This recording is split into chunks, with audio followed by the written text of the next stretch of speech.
Hello ඔයාලට කොහොමද? ඔන්න අදත් අලුත් වීඩියෝ එකක් අරගෙන මං ආවා ඔයාලා ළඟට. අදත් ඔයාලව ආදරෙන් පිළිගන්නවා මගේ වීඩියෝ එකට. ඔන්න ඔයාලා බලාගෙන හිටපු වීඩියෝ එකක් මං අරගෙන ආවේ. කලුවට මාළු හදාගන්නේ කොහොමද කියලා. මාළු කරි එක මේ වගේ උකුවට කලුවට හදාගන්න විදිහ අද අපි බලමු. මම මේකට ගත්තේ කෙලවල්ලෝ මාළු කූරි දෙන්නේ. වෙනදට නම් මාළු ගේන්නේ කපලා අද කපලා ගෙනාවේ නැහැ. ඒක නිසා මටම තමයි කපලා සුද්ධ කරගන්න උනේ. මේ විදිහට මම සුද්ධ කරලා කපා ගත්තා.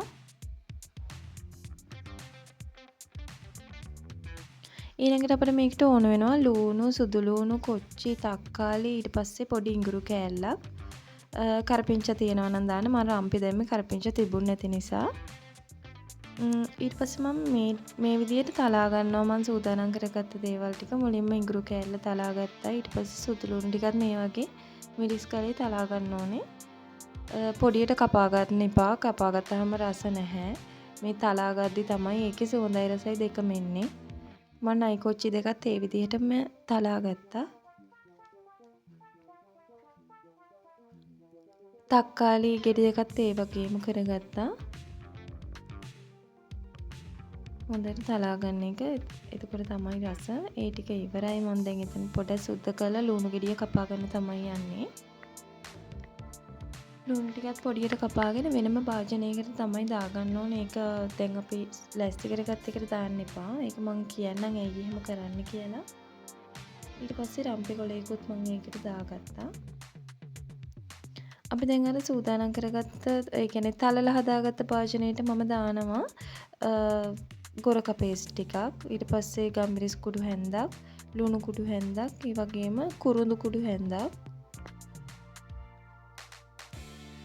ඔයගොල්ලන්ට ගොරක පේස්ට් නැත්නම් ගොරක ඉති දෙකක් දාන්න පුළුවන්. ඒකට මම දැන් වතුර ටිකක් දාගෙන හොඳට කවලම් කරලා තියාගත්තා. ක්‍රීම් එකක් වගේ හදාගත්තා. මම දැන් සුද්ධ කරලා හොදගත්ත මාළු ටික අරගෙන ඒකට ඒ හදාගත්ත එක දානවා.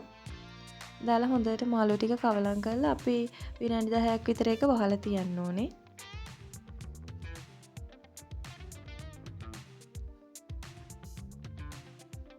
ඊට පස්සේ මම තෙම්පරාදු හදාගන්න යන්නේ. මම තෙල් ටිකක් ලිපේ තියලා රම්පේ කොලේ ලුණු ටිකයි හොඳට බැද ගන්න හදන්නේ. ගින්දර අඩු කරලා හිමින් සැරේ මේක බැද ගන්න. මොකද ලුණු අඩුවෙන් බැදුනොත් රස නැති වෙනවා. ලුණු අනිවාර්යෙන් හොඳට රන්වන් පාට වෙනකම් බැදෙන්න ඕනේ. නැත්තම් ඒ ලුණු අමුයි. එතකොට රහ නැහැ.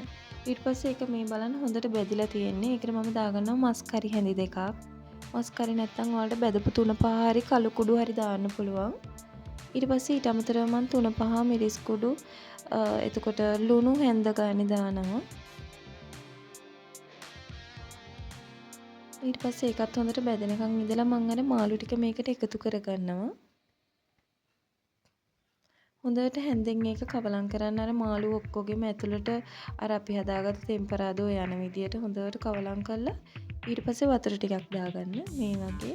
මාළු වැහෙන ගානට තිබුණා නම් ඇති. ඊට වඩා දාන්න එපා. එතකොට අර හොද්ද වැඩි වෙලා දිය රහයි. මම මේක අද හොදි නැතුව හදන්නේ ග්‍රේවි එකක් වගේ.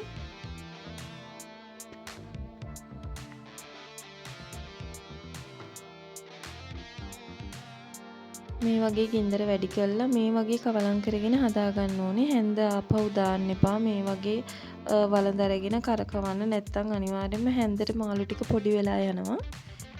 දැන් නම් හැදිලා ඉවරයි. මම රතු හාලේ බත් වලට තමයි අද මේ මාළු කරි එක හදාගත්තේ. හරියම රසට තිබුණා. මම මේ මාළු ඉතුරු වෙච්චා රැයට පාන් රෝස් පාන් ගෙනල්ලා කෑවා. ඒ වීඩියෝ එකත් මම දාලා ඇති. හරිම රසයි. ඔයාලත් හදලා බලන්න.